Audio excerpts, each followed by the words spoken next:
നമ്മുടെ പ്രിയപ്പെട്ട നമുക്കെല്ലാവർക്കും പ്രിയങ്കരനായ ആനന്ദിനെ ക്ഷണിച്ചുള്ളൂ. നമസ്കാരം. വളരെ കുറച്ച് വാക്കുകളിൽ എനിക്ക് ശരിയാണോ അത് പറയാനുള്ളത് പറയാം. സംവാദത്തിൽ കൂടിയാണ് സംസ്കാരം ഉടലെടുത്തിട്ടുള്ളതും മുന്നോട്ട് പോയിട്ടുള്ളതും. സംവാദം എന്ന് പറയുമ്പോൾ തമ്മിലിരുന്ന് സംസാരിക്കുകയോ തമാശ പറയുകയല്ല, വിമർശിക്കുകയും വെല്ലുവിളിക്കുകയും പലപ്പോഴും പോരടിക്കുകയും കൂടിയാണ് ഉണ്ടാകുന്നത്. അതിൽ കൂടിയാണ് അങ്ങനെ ഒരു വഴിയിലെ സംസ്കാരത്തിന് മുന്നോട്ട് പോകുവാൻ കഴിയുമായിരുന്നുള്ളൂ. ഇന്ന് ജനങ്ങൾ മാനിക്കുന്ന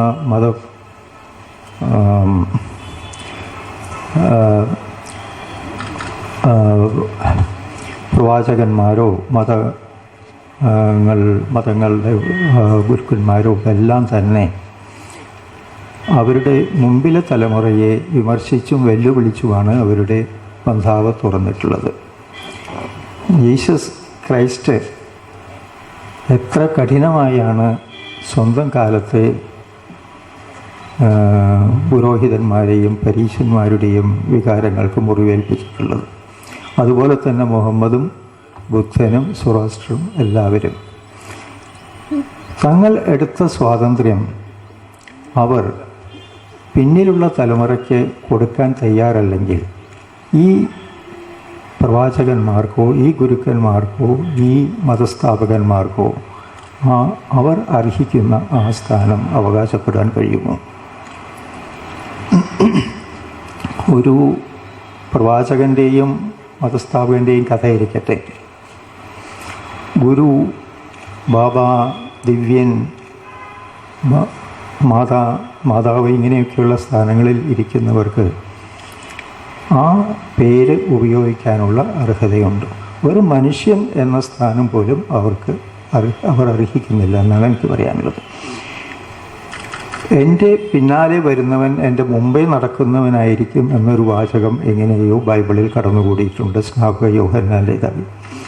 ഇത് വളരെ അപൂർവമായ ഒരു വചനമാണ്. ദിവ്യന്മാർക്കും പ്രവാചകന്മാർക്കും എല്ലാവർക്കും ഉള്ള ഒരു താക്കീത് കൂടിയാണ് അതിലടങ്ങിയിരിക്കുന്നത്. എന്നാൽ ഈ താക്കീത് എത്ര പേർ സ്വീകരിച്ചു അല്ലെങ്കിൽ അംഗീകരിച്ചു എന്ന് നമുക്കറിയില്ല. ഇല്ല എന്ന് തന്നെ പറയാം. എല്ലാവരും ഓരോ വിധത്തിലുള്ള അധികാര കേന്ദ്രങ്ങൾ സ്ഥാപിച്ചിട്ടാണ് അവസാനിച്ചത്. ഇത്തരം പാർശ്വങ്ങളിൽ നിന്നുള്ള അധികാര കേന്ദ്രങ്ങൾ അസഹിഷ്ണുതയുടെ ആഘോഷം അഴിച്ചുവിടുമ്പോൾ മുകളിൽ നിന്ന് ഗവൺമെൻറ്റുകൾ ഈ അസഹിഷ്ണുതയെ നിയമമാക്കാൻ വ്യഗ്രത കാണിക്കുകയാണ് ചെയ്യുന്നത്. ഇത് ഇപ്പോൾ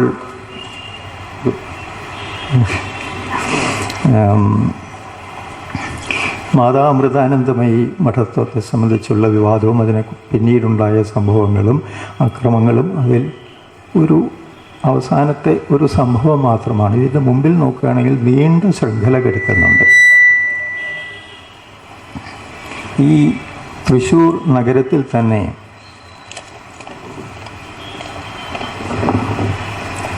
കുറച്ചു കാലം മുമ്പ് ഒരു സിനിമാ പ്രദർശനം തടയുകയുണ്ടായി ചിലർ.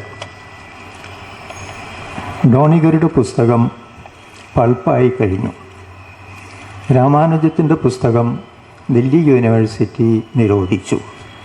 ദഭോൽക്കറുടെ ഘാതകന്മാരെ ഇതുവരെ കണ്ടെത്താനായിട്ടില്ല. മാസങ്ങൾ കഴിഞ്ഞുപോയി മഹാരാഷ്ട്ര ഗവൺമെൻറ്റിന്. സനൽ ഇടമറുകിനെതിരെ കേസെടുത്തത് ഗവൺമെൻറ് തന്നെയാണ്. ശ്രീനി പട്ടത്താനത്തിനെ അറസ്റ്റ് ചെയ്യാനും ഗവൺമെൻറ്റാണ് സാങ്ഷൻ കൊടുത്തത്. പ്രൊഫസർ ജോസഫിൻ്റെ കൈവെട്ടുവാൻ ഉള്ള മാർഗദർശനം നൽകിയത് അന്നത്തെ ഗവൺമെൻറ് അദ്ദേഹത്തിനെതിരെ എടുത്ത കേസാണ്. അദ്ദേഹത്തിനെ പ്രോസിക്യൂട്ട് ചെയ്യുവാൻ ഗവൺമെൻറ് എടുത്ത കേസാണ് അവർക്ക് അതിന് പ്രചോദനം നൽകിയതെന്ന് പറയുന്നതിൽ തീരെ തെറ്റില്ല. അതും ഇടതുപക്ഷ ഗവൺമെൻറ്. അതേ ഇടതുപക്ഷ ഗവൺമെൻറ്റാണ് തസ്ലീമയെ കൽക്കത്തയിൽ നിന്ന് നാട് കടത്തിയത്.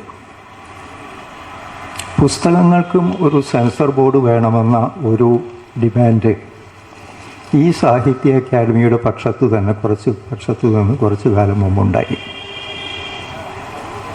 സിനിമയ്ക്കൊരു സെൻസർ ബോർഡ് ഉണ്ടാകാമെങ്കിൽ എന്തുകൊണ്ട് സാഹിത്യത്തിന് സെൻസർ ബോർഡ് പാടില്ല എന്നായിരുന്നു വാദം. മറിച്ചായിരുന്നു അത് വേണ്ടിയിരുന്നത്. സാഹിത്യം കൂടുതൽ വ്യാപ്തിയുള്ള ഒരു മീഡിയമാണ്, അതിന് സെൻസർ ബോർഡ് ഇല്ലെങ്കിൽ എന്തിന് സിനിമയ്ക്ക് സെൻസർ ബോർഡ്? പക്ഷേ വാദം അങ്ങനെയായിരുന്നു.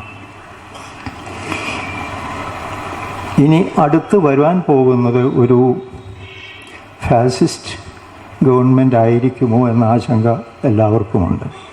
എന്നാൽ ഫാസിസ്റ്റ് എന്ന വിശേഷണം ഇല്ലാതെ തന്നെ ഉള്ള ഗവൺമെൻറ്റുകൾ, ഇതേവരെ നേടിയെടുത്തിട്ടില്ലാത്ത ഗവൺമെൻറ്റുകൾ പെരുമാറുന്നത് ഏത് വിധത്തിലാണ്, എത്ര മോശമായിട്ടാണ് പെരുമാറുന്നത്, അതിലും മോശമായ വിധത്തിൽ പെരുമാറുവാൻ വേറെ ആർക്കെങ്കിലും സാധിക്കുമോ എന്ന് തന്നെ സംശയം തോന്നും.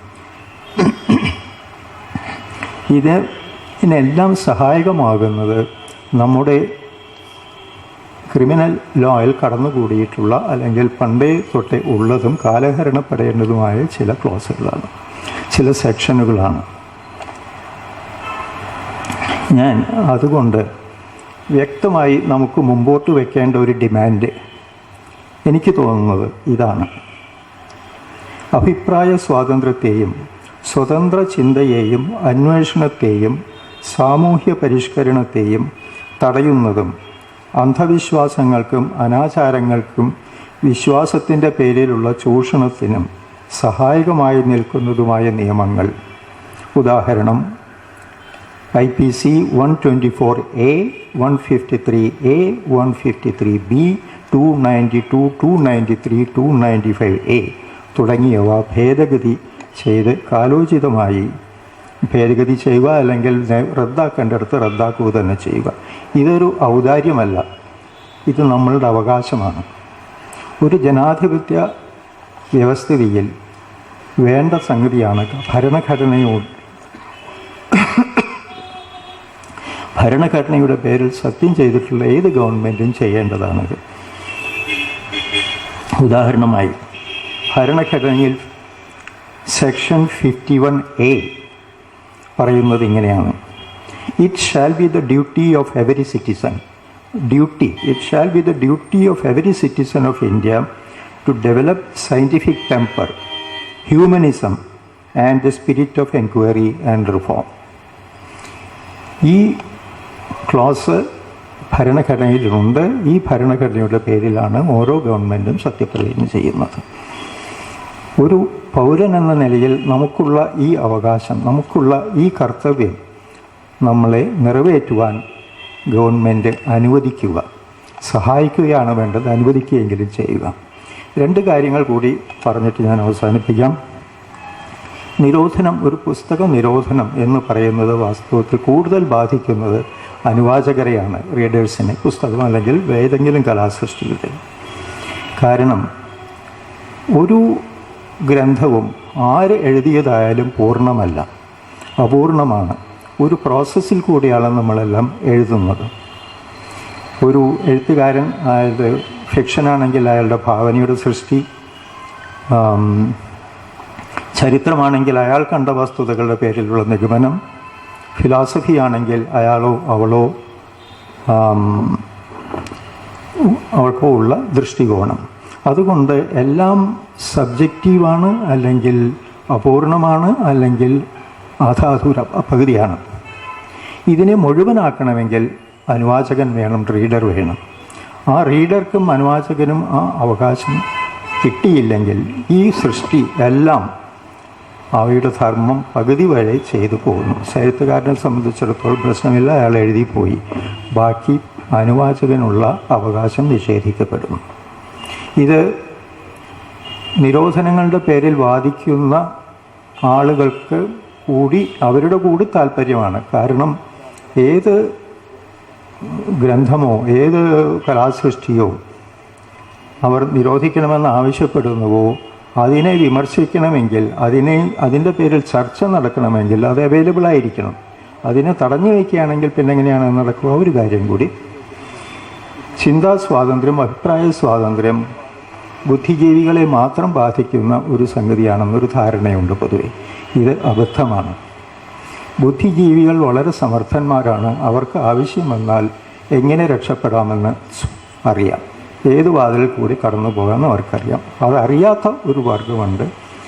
സമൂഹത്തിൻ്റെ ഏറ്റവും അടിത്തട്ടിലുള്ളവരും ദുർബലരും